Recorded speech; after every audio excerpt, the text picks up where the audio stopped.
आपदामपहर्तारं दातारं सर्वसम्पदां लोकाभिरामं श्रीरामं भूयो भूयो नमाम्यहम्.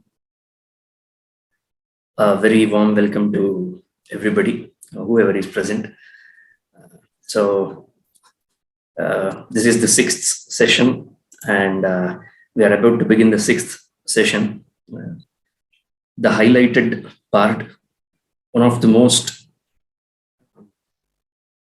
riveting part of Ramayana. If anybody thought that Rama leaving for forest from his home, when he left his family behind, when he left his parents behind, if that was heart-wrenching for many people, just wait for the person who is about to enter the scene. So we are going to discuss about one of the greatest ever characters ever written in the form of literature, Bharata.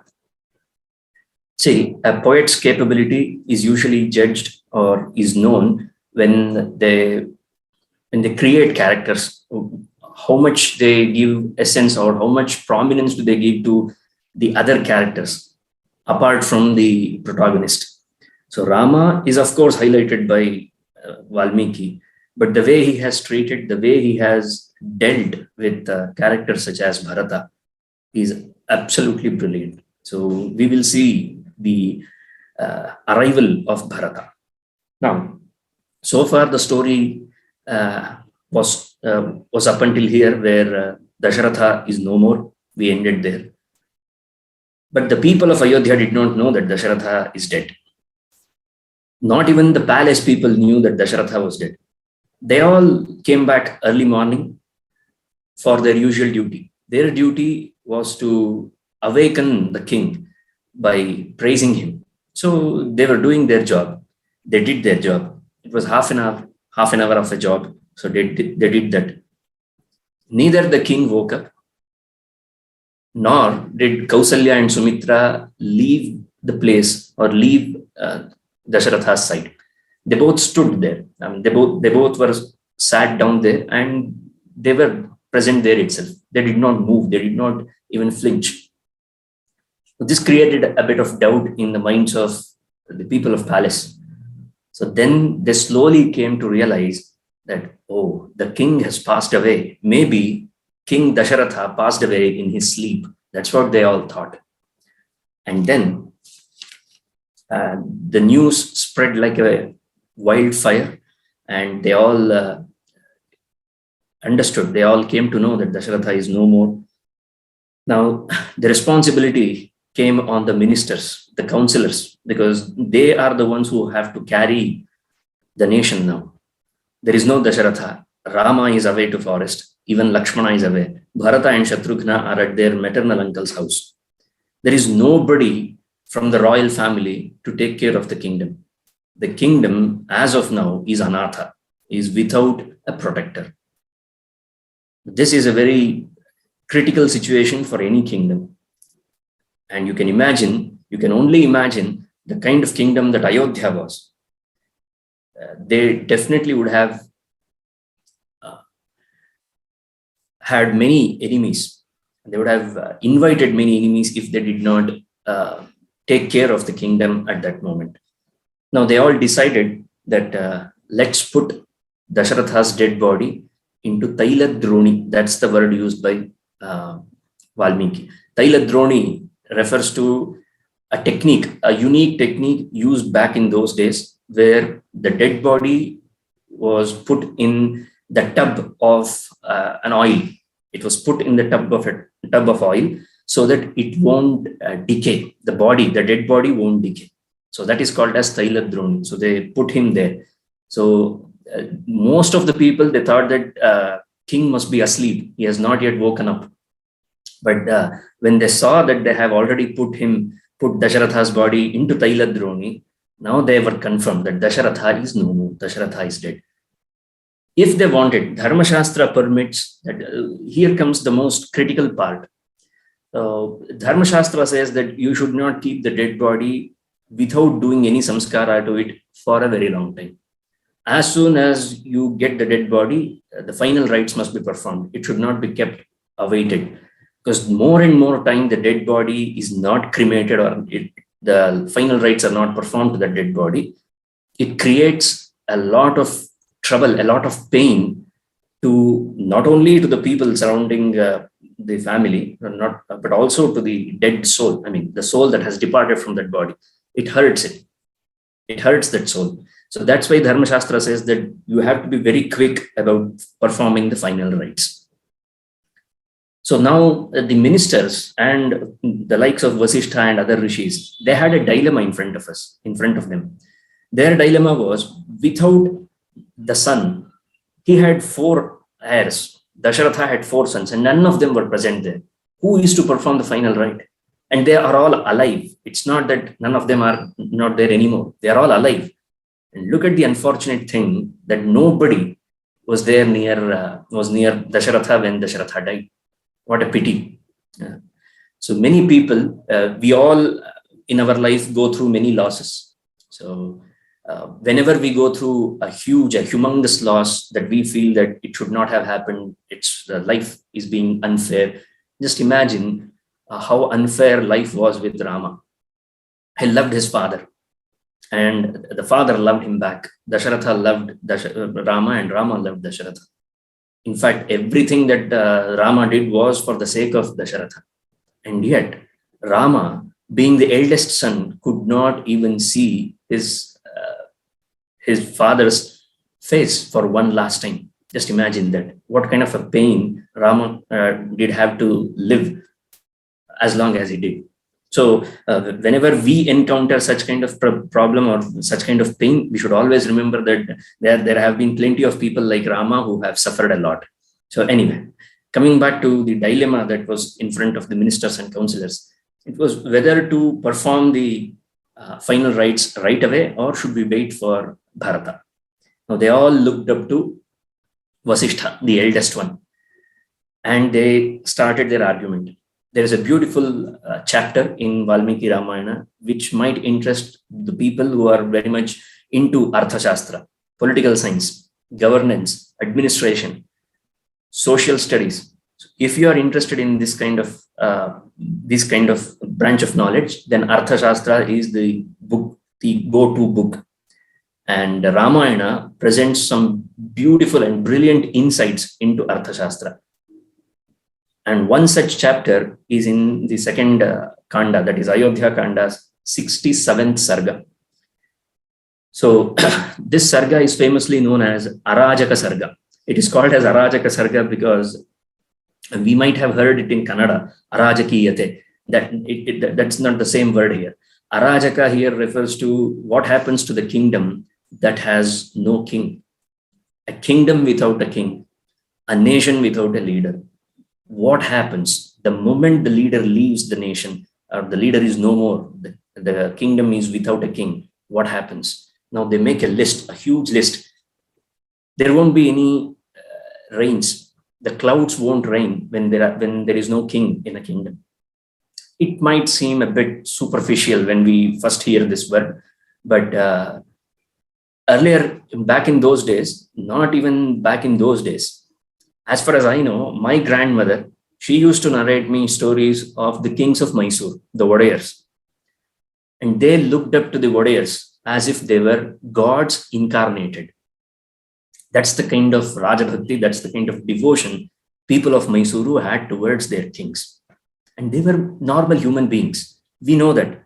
The logical mind, the rational mind will tell us that they were also human beings. Yes, of course, they were human beings.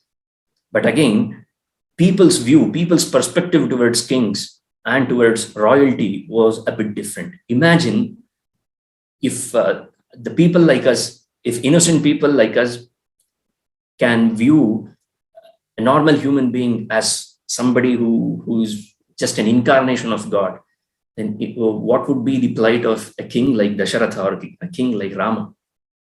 And now Daśaratha is no more. Now they said that if the kingdom is without a king, then the clouds would not rain.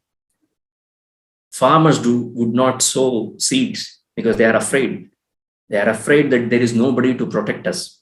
And then Nobody in the family obeys the man. Not neither wife nor his children. They will obey the man. Why? Because they are not scared anymore.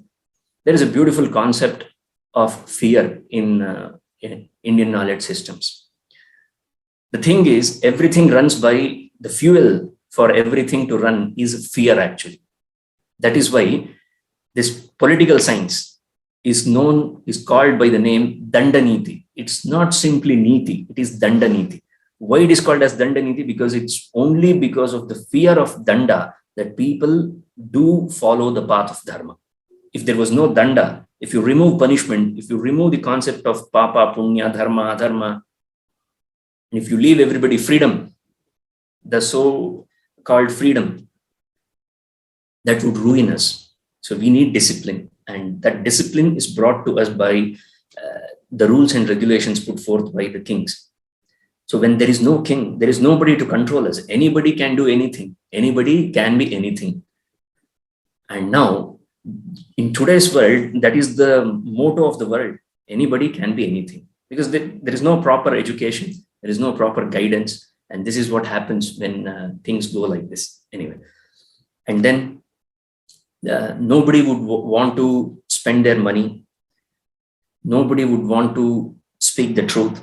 There would be no meetings. There would be no gatherings. There would be no parks or temples. They all will be closed because they all fear that many people would loot them if there is no protection of the king. And then the dramas wouldn't be staged. See, why am I saying all these things? Because these things formed a part of our society back in those days. Dramas, staging a drama was very much part of our society. And if there was no king's protection, then people would not dare stage a drama, nor will people go there to watch a drama. And then there would be no celebrations. There would be no discourses, lectures. Nothing would happen. Young women would not step out of their homes for an evening walk, for a morning walk. They would not get out of their home. Why? Because they are scared. Rich men are never safe if there is no king. Elephants would not stroll on the Rajamargas, the Rajabidis. They would not. They would not come out of the palace. The soldiers would not practice their weapons every day. They are supposed to, but they would not. They simply would not, because the king is dead. The king is no more. There would be no business at all in the entire state. No businessman would be interested to do commerce. And no yogis, avadhutas, none of them would visit that country. The army feels itself very weak when there is no leader. And the pandits, the scholars, would not indulge themselves in shastrarthas, in debates, in shastra debates. So this is what happens when there is no king in a kingdom. Now, this is a very difficult picture painted by the likes of other rishis to Vasishtha. And Vasishtha knew all these things. So he was the one who could make any decision at that moment. So he made the decision. He called upon 5 messengers. Their names sound similar to the ministers' names as well, but the commentators are very clear about it. These are not the ministers. I mean, Vasishtha did not send 5 of his ministers, 5 of the country's ministers, to bring Bharata and Shatrughna. No, he sent messengers, and he had a clear-cut message to them. Who were those 5 people? Siddhartha, Vijaya, Jayanta, Ashoka, and Nandana. These were the 5 people who were asked by Vasishtha to reach as soon as possible to a place called as Girivraja. That's where Bharata stayed. It was a lengthy journey. It was a long journey. And he asked them, he gave them specific instructions. Tvaramanaha niryahi.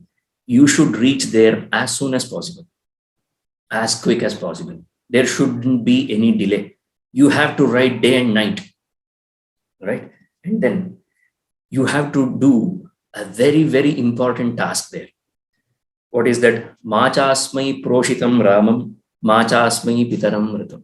You are not supposed to reveal these 2 informations to either Bharata or Shatrughna. What are those two informations? Two vital informations. Your father is dead. You should not tell it to Bharata. Neither should you tell him that Rama has been sent to forest. You should never disclose these two informations to Bharata, but at the same time, you have to bring him as soon as possible. Imagine back in those days, there were no flights, there were no chartered planes. They had to go by the fastest horses that they could find. And these 5 men rode day and night to Girivraja. They crossed Pralamba, Aparatala, Malini, Hastinapura, Ganga, Panchala, Kuru, Jangala, Sharadananda, Nikula, and Balika, Sudama, and Vipasha. Some of the most famous names. It's a lengthy journey, it's a long journey. They covered it and they reached there on the 6th day. That was the fastest route that they took, and they reached there on the 6th day. And they wanted to meet Bharata. Now, Bharata is introduced. Now, Bharata's introduction, nobody would have imagined that the great poet Valmiki would introduce a character like Bharata in such a way. How was Bharata introduced in Ramayana? Through a nightmare. Bharata was surrounded by his friends. They were all asking him that, you seem to be upset today. What is bothering you? Now, they started performing acts in front of him. Somebody started telling jokes. Somebody started playing a role, but none of it could alter the mood of Bharata. They all saw that never before was Bharata so dull. What did happen to him? So they asked, what is bothering you? Now, Bharata says that, see, I'm not feeling well. Not feeling well, not in the body, but in my mind, I'm not feeling well. So what is bothering me? He says that Swapne Pitara Madraksham. I saw my father in my dreams. That's a good thing, isn't it? Wait. Swapne Pitara Madraksham. That's all he said. And then he continues. How was he? He says, Malinam. He was very filthy. He was not clean. And Mukta Murthajam. The most important point. He did not tie his hair. He had kept his hair loosened up. Daśaratha, a man. For all those people who think that the rules and regulations of not keeping your hair loose applies only to women, sorry, Mukta Murthajam. If you see any man, any woman, for that matter of fact, any person with loosened hair, then that is considered as a bad woman. That is one of the first and foremost signs of the fact that you are having a nightmare. Mukta Murthajam. And that's the clue. That is exactly where Valmiki picks up. Now, what does it show? It shows that the rules were not different to genders. They were equal to everybody. Every man was supposed to have a shikha. And he should tie it every day. And at every moment, until and unless he's sleeping, he was not supposed to remove it. But gone are those days. And if this is the rule that is applicable to a king like Daśaratha, imagine what is the fate of common men like us. We don't care. If this can denote a bad omen, that too, especially when a man is involved in this, imagine what would happen if you saw a woman with a loosened hair in your dreams. I will leave that to your imagination. May you not have bad dreams today, but I will leave that to your imagination. You are good enough to understand all these subtleties. Moving ahead, and I saw my father fall from the top of a hill, where in the midst of Gomaya, in the midst of cow dung, he fell from the top of hill into the cow dung. And I also saw him swimming in that Gomaya. Okay. And then he was drinking oil. He was drinking. So usually you should not see anybody drinking in your dreams. There are certain, the things or the words, the information passed on to us by generations, passed on to us by our grandmothers and grandfathers.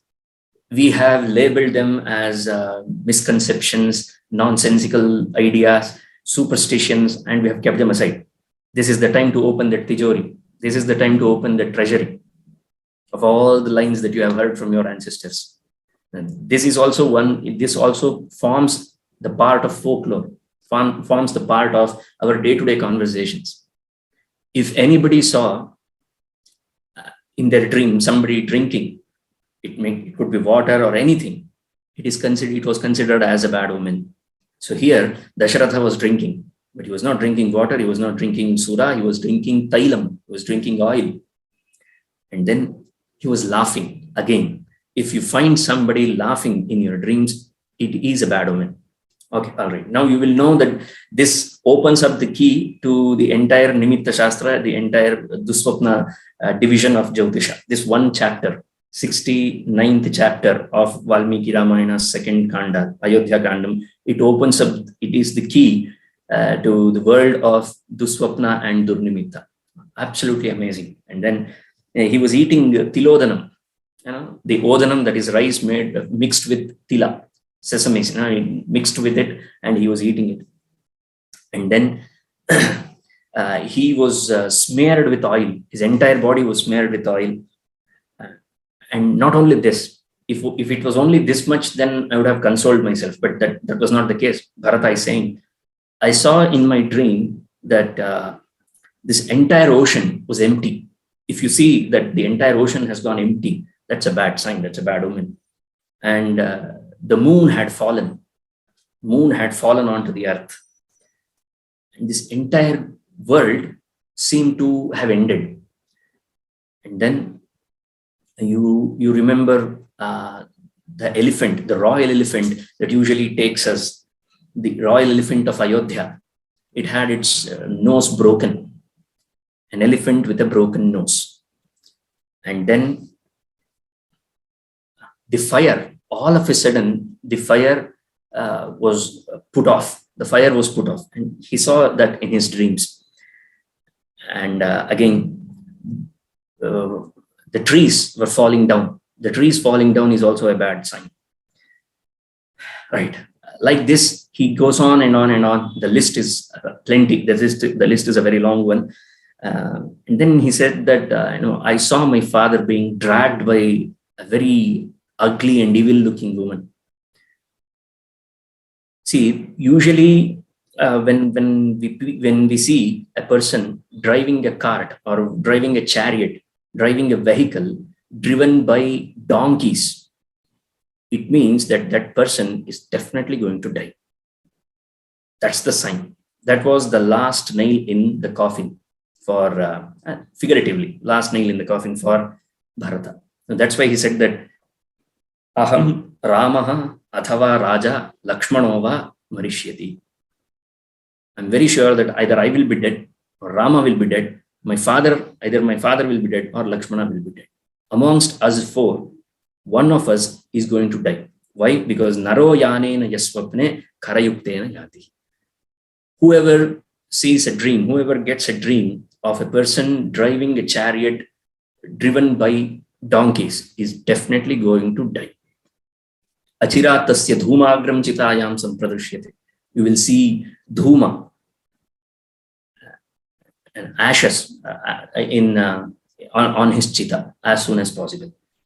And he says that I feel very, very sad. I feel some sort of pain that I have never experienced before. I have never been like this before, and I'm unable to speak. I don't know why am I scared, but I am scared, but I don't know the reason why I'm scared. So this was Bharata's description of his nightmares. And he had only finished saying all these words. In came the 5 messengers who drove 5 days, day and night. They came and they said that Vasishtha, Kulapurohita Vasishtha has sent you an immediate message, an urgent message. Those times, telegram. Even today, when telegram is gone, you can imagine the telegram, the intensity of telegram. So, and Bharata was asked to leave immediately, as soon as possible. You must leave at once. Now he started asking questions. They did not answer. They were very, very, very well trained. Those people, those 5 messengers were well trained, and they had the strict orders of Vasishtha, so they were not supposed to reveal any information. He said, "Why don't you, begin the journey with us, and we will tell you why we are moving." So they promised, and then he went to his maternal uncle. He took his blessings, and he sent some plenty of gifts, because his favorite son is going back to his home. So he sent plenty of gifts. Bharata could not carry all of them, so he ordered them to be brought to Ayodhya later. Now he started his journey. Now let's not worry about the journey part. He almost reached the gates of Ayodhya. He could see the city of Ayodhya. Now, the moment Bharata set his eyes on Ayodhya, he understood that something is wrong. Usually, Ayodhya is not like this. People are very enthusiastic in Ayodhya. The moment I am entering Ayodhya, you will hear the scholars chanting Veda mantras. You will also hear people speaking amongst themselves. It's a lively city. But I don't see anything. I have never imagined Ayodhya like this. What is happening? None of the houses have rangoli put in front of their home. They have not cleaned their front gates. The people are not walking on the street. Usually it's a busy street and nobody is walking. It's almost as if the entire city is dead. So what is happening? And he kept on asking. He started pestering them, the 5 messengers. And imagine the plight of those 5 messengers. They knew the information. They knew what was awaiting Bharata, but they could not tell him. If they wanted, they could have prepared Bharata for the worst, but they could not, because strict orders from Vasishtha. So finally, he reached Ayodhya. He went directly to see his father. Usually, he would find his father, Daśaratha, in his mother's palace, in Kaikeyi's place. So he went there. He searched for Daśaratha. Bharata could not find Daśaratha. So then he did his namaskara. He did pranam to his mother, Kaikeyi. And Kaikeyi, Anke Bharatamarupya Prashtum Samupachakra. She made Bharata sit on her lap and then began asking questions. How are you? How is your uncle? How is my father? Is everybody fine back home? She's interested more in that thing. So everything was over. He said everything is fine. And she asked, when did you leave that place? It should have taken you a long time, because I know that you were summoned here as soon as possible. He said that this is the 7th night since I left Girivraja, my maternal uncle's place. It's the 7th day. So it took Bharata 7 days to reach Ayodhya. Imagine that. This is why I said, imagine the plight of those messengers. 7 days you are bringing a person and you are not supposed to give them the bad news. You're not supposed to speak to him. You have to divert him. Every time he asks a question, you have to divert him. All right. So then he finally asked, I usually find my father with you in this place, but this place looks very empty. What is the reason? Where is my father? And she began speaking. Kaikeyi, she thought as if Bharata knows about this. I mean, Bharata would be happy. Bharata would be overjoyed to listen to what I have done for him. So she said that, see, yagati sarva bhutanam tangatim te pitagata. I'm sorry to tell you, I'm sorry to break this news to you, but your father has attained that gati that comes to everybody, which means he's dead, he's no more. Your father is no more. The moment Bharata heard this news, he fell down. He could not imagine the life without his father. He never had to go through all those pain. He was royalty. He was the king's son. He was the prince. So the moment he heard that news, he fell down. And then he started weeping for his father.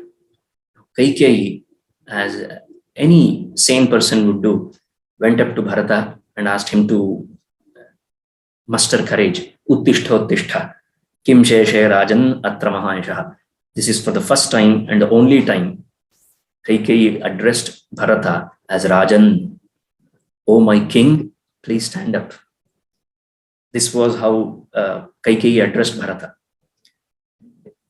The people like you should not indulge in such kind of agony. You should not cry over all these things. This is a natural thing. This could happen to anybody, and you know better than me. So please get up. All right. Now he was only recovering from one shock.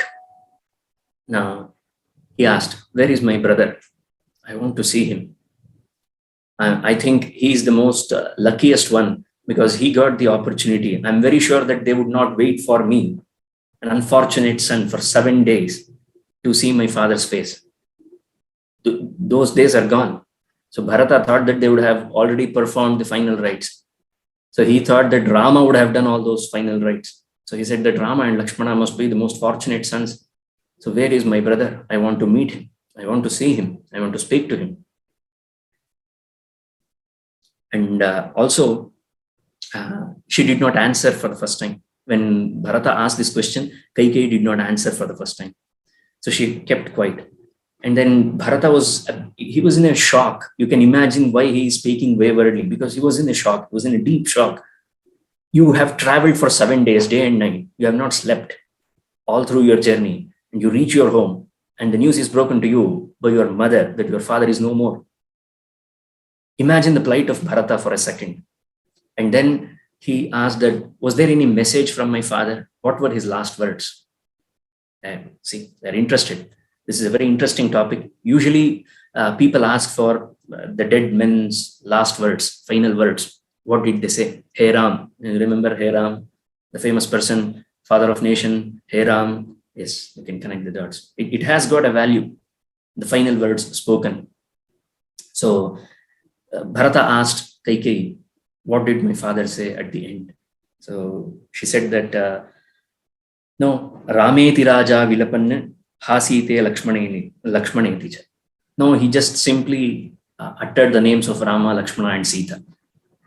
That's all. That was his last words. Those were his last words. Now, so okay, fine. Now he has realized again, Bharata has realized again that Kaikeyi is speaking about Rama. So now he asks her again, where is Rama? Now, this is yet another shocking news that is going to be dropped on Bharata. Another atom bomb dropped on Bharata by Kaikeyi herself. He said that he has been sent to forest for 14 years by your father. Rama, along with his wife Sita and Lakshmana, has been sent to forest for 14 years. You are a brother, right? You are royalty. Imagine your royalty. You are a brother. Your elder brother has been sent to forest for 14 years. What would be your initial reaction? How would you react for the first time you have heard this news? This is Bharata for you. 3 points. He mentions 3 points. Kachinna Brahmanadhanam Hritam Ramayana Kathalahari. Did Rama steal any Brahmana's money, any Brahmana's wealth? Brahmaswam is the most dangerous thing in this world. If the most poisonous thing, the most venomous thing in this entire world is Brahmaswam. Swam means wealth, Brahmana's wealth. If you steal Brahmana's wealth, not only you are dead, your entire family will be wiped out. The same thing applies to Devaswam as well. Devaswam is the wealth related to the temple.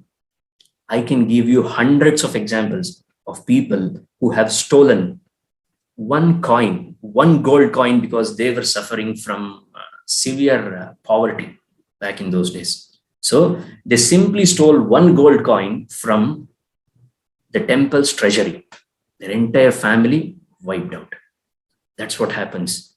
Even if you steal a single dana, one piece of rice from Devaswam or Brahmaswam, you are finished.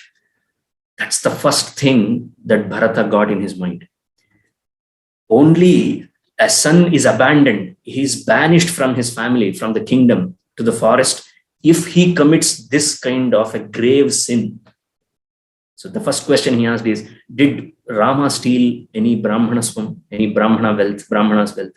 Second one, Kachinnadhyo daridrova tena apapo vihimsitaha.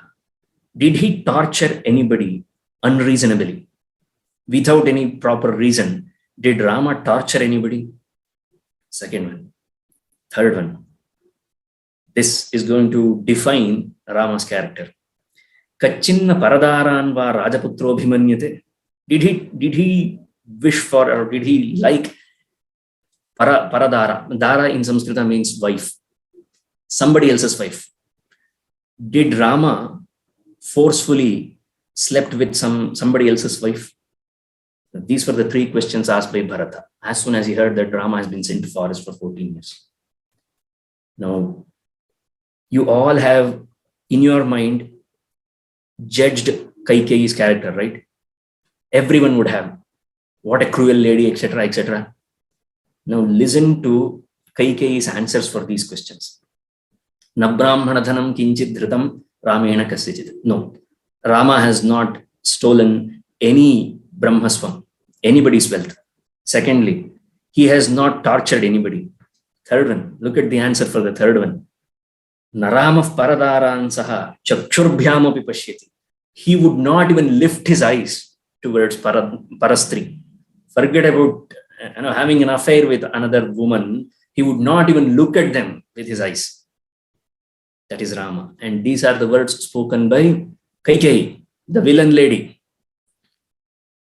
Now, Bharata is convinced that Rama has not committed a sin, a grave sin. So there must be some other reason why he has been sent to forest. Now he was very curious. He showed that in his face, and Kaikeyi answered, "It was me who asked your father to send Rama to forest for 14 years and make you the king of Ayodhya." At this moment, Kaikeyi thought that Bharata would jump in joy. She had no clue what was coming at her. Now Bharata's response begins. He said that, "Are you a mother? Forget about that question. Are you a woman? How can you do this to me? It's like I'm hurt. I'm hurt in some part of my body. There is pus flowing from it. The hurt, that is his father being dead, the news. And the pus flowing from it is Rama being sent to forest for 14 years. And you are putting salt on it." He says that, "Vrane ksharamivadada." Now you understand where this famous line came from. You're doing this to me. How can you do this? I think my father did not know who you are. You are that fire covered with ashes. Budi muchida kenda. That's what we say in Kannada, right? So if the fire is covered with ashes, nobody would know that it has that heat or it can burn us. So my father did not actually identify you. He thought you were a very soft-spoken, kind lady, but you are not. And you thought that I will be happy by getting this kingdom for myself? Tell me, my mother, tell me, how can I actually take care of this kingdom? Do you think I can take care of this kingdom on my own?" That was the question he asked. And then he realized that he's not that weak, actually, Bharata. Okay. He was a fantastic administrator. If we can find an administrator, a leader, a talisman, a statesman in today's world, in today's India, who has even 1% of what Bharata had, we would be somewhere else. We can be Vishwaguru. We definitely can be Vishwaguru. We as a country. That's the level we are speaking. Bharata was such a great administrator. So he said that, "Athava me bhavet shakti." Maybe I would be able to take care of this kingdom. But listen to this very carefully, Kaikeyi. I am not going to give you the pleasure of being successful. If I sit on that throne, you will be successful, right? I am not going to sit on that throne. I am not going to give you that pleasure. even if I have the capability to sit on that throne, even if I have the ability to be a good administrator, I'm not going to do that. Why? Because I simply do not want to give you the pleasure of being right. And then he says one of the most harshest words you can hear from a son. I want to leave you. I want to send you away. I want to banish you. I want to kill you right now.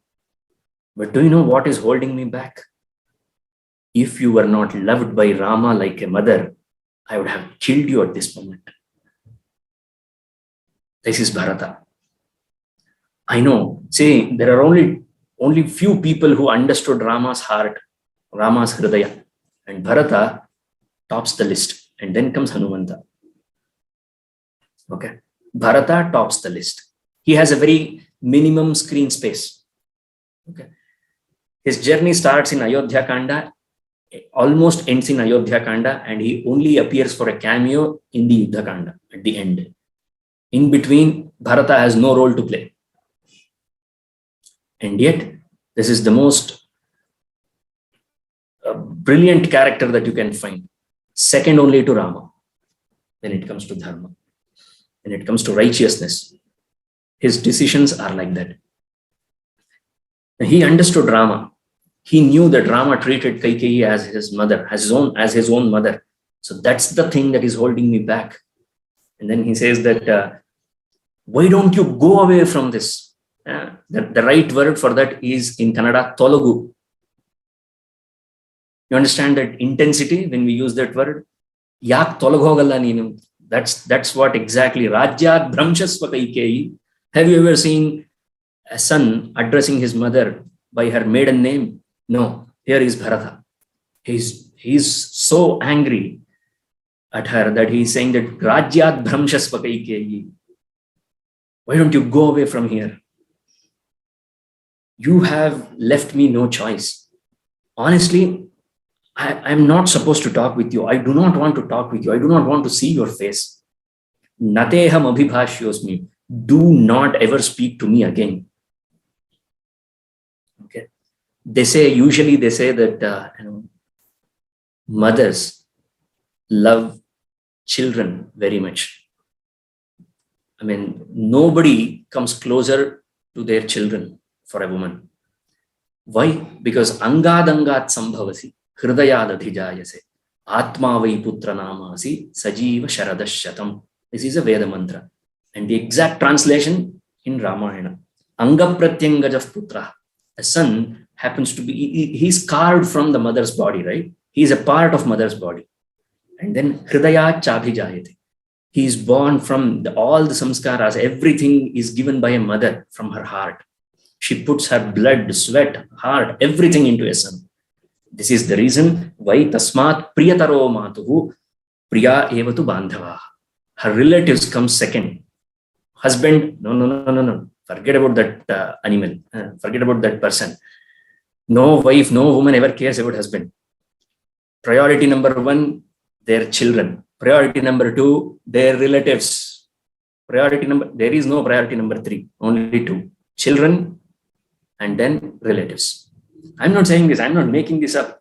You can see it here in Ramayana. Tasmat priyataro matuhu. Priya evatu bandhava.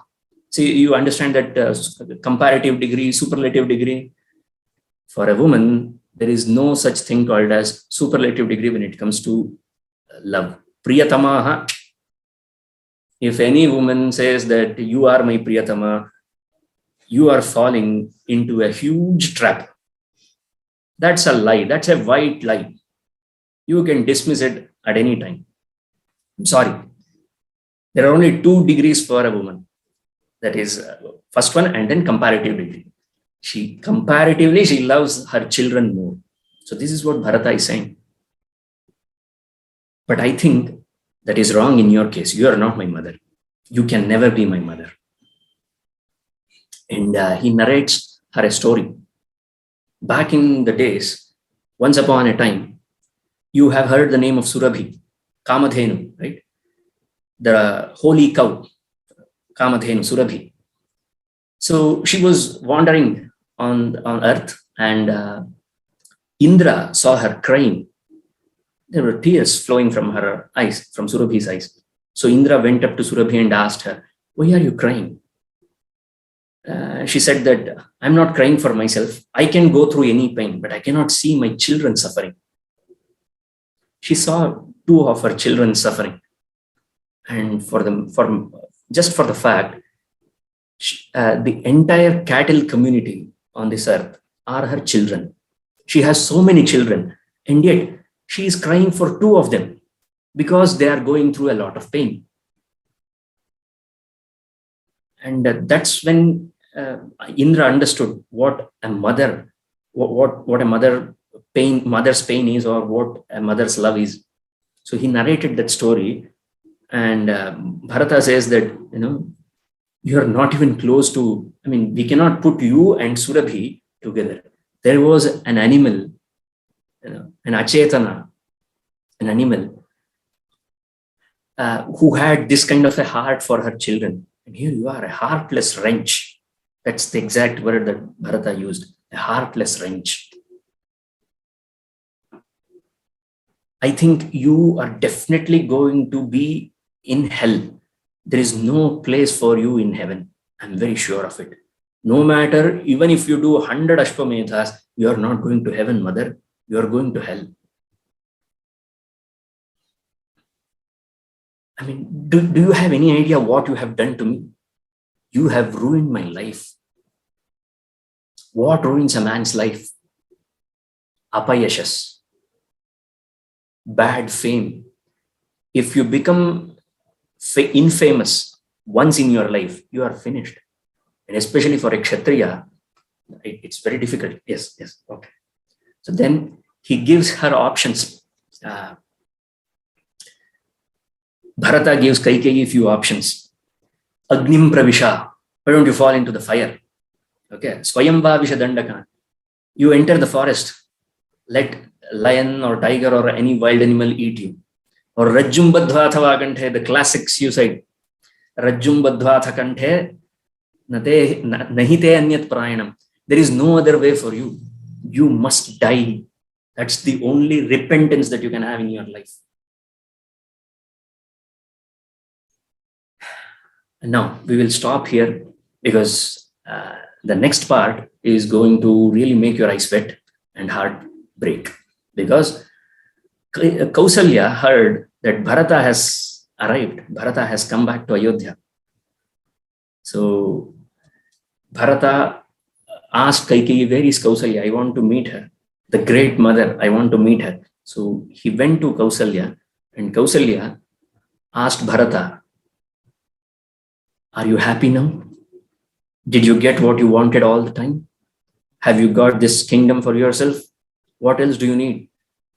What else have you have the duo of mother and son? Have you both decided for me? Are you going to take me and put me in the forest with my son as well?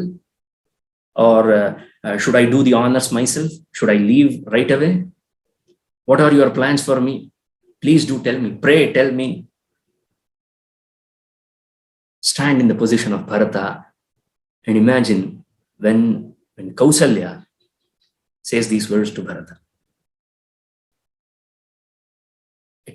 It's nothing short of a miracle that Bharata did not fall down. Bharata did not die hearing these words. And later on, he goes on with a pratigna. He takes a pratigna, 34 shlokas. He says, and we will see that in the next session.